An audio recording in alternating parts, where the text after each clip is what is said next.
حضرت محمد صلی اللہ علیہ وسلم نے اشارہ فرمایا، نیا لباس پہننے پر یہ دعا پڑھیں: الحمدللہ الذی کسانی ھذا ورفعنی من غیر حول من قوۃ۔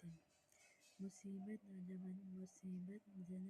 دیکھنے پر یہ دعا پڑھیں: الحمدللہ الذی عافانی مما وتوفانی اللہ بفضلہ علی الکثیر ممن خلق تفضیلا۔ بے چینی اور ضرورت پر یہ دعا پڑھیں: وَإِيَّکُمْ وَحَمْلِی اسْتَجِیبُ لا الہ الا انت سبحانک انی کنت من الظالمین۔ مرنے کے وقت یہ دعا پڑھیں: مرنے کے وقت مرنے والے کا منہ قبلے کی طرف کر دیا جائے اور وہ یہ دعا مانگے: اللہم اغفر لی وارحمنی واتقنی بخیفی اللہ۔ اے اللہ مجھے بخش دیجیے اور مجھ پر رحم فرمائیے، مجھے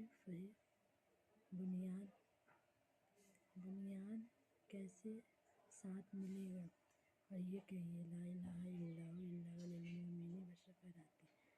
اللہ کے سوا کوئی معبود نہیں، بے شک موت کی سختی بے حق ہے۔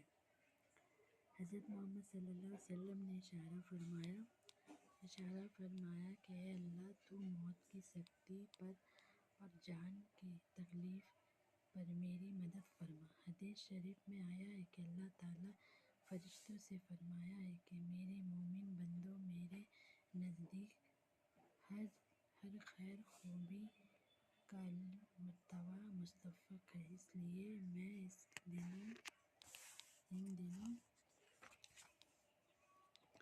ان دونوں کے پہلوؤں میں درمیان کی رہائی قبض کروں گا، اور وہ اسے جان کے کئی وقت میں میری تعریف کر رہا ہے، لہٰذا جان لے۔ حضرت محمد صلی اللہ علیہ وسلم نے فرمایا، بلا دعا پڑھیں اور خدا کی رحمت بہت بڑی سطح ہے۔ حضرت محمد صلی اللہ علیہ وسلم نے اشارہ فرمایا، جب تعریف پڑھنے کے لیے سلام کہ ان اللہ ومعدن وللہ ومعت کل عند بذلی فذکری وتقوی۔ حضرت محمد صلی اللہ علیہ وسلم نے اشارہ فرمایا، اللہ تعالیٰ سے بے شک اللہ تعالیٰ کا اس کے لیے نیا اللہ تعالیٰ کا عطا فرمائے۔ اللہ تعالیٰ